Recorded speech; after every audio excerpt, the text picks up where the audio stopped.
আমি দিল খালাম, খাইয়ে বলছে বেটা তুই খাও নাই, আমরা না তো বলছে বাসন লইয়া। তারপরে খাওয়া দাওয়া এই যে হানাই দর্জির বাড়ি অনুষ্ঠান হলো, সেদিন তো করলাম তুই তো গেলি। হ্যাঁ আমি তো বাড়িতে খাই আসলাম তো ওই জন্য যেতে পারিনি আমি। হ্যাঁ তুই গেলি না। আপনি কইছিলেন। তারপরে শোনো,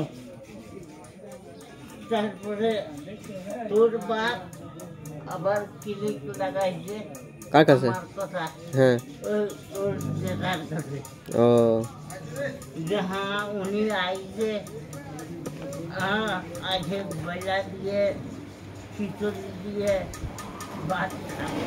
ও তো উনি আবার কোথাকে ফিরে আমার দিলি না।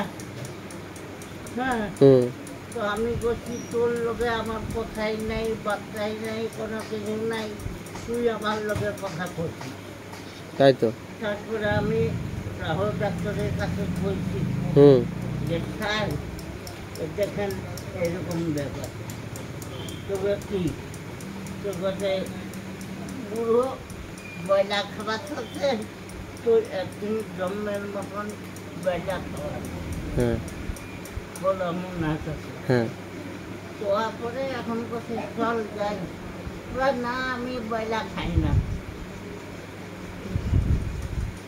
তারপর কি হলো? তারপরে কি হবে, হ্যালো না, ও আমি লইয়ে চলে যাইছি।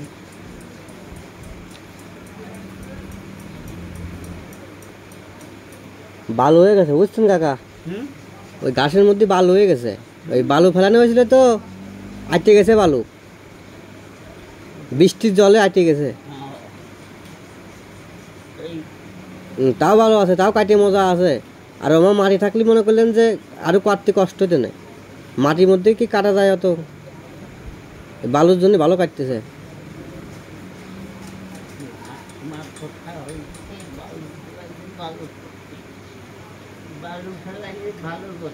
হ্যাঁ তোর মিয়া তোর বোন আজ যে কাজের সময় যদি বিরক্ত করে তাহলে আমার কেমন লাগে?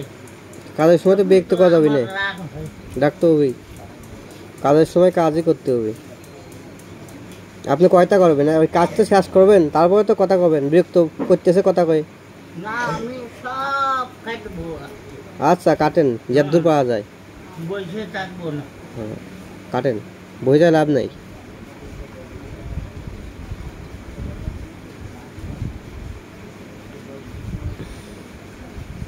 এখান থেকে অর্ধেক কাটবো, হুম কাটলে তারপরে অধিক ধরবো। কাটেন।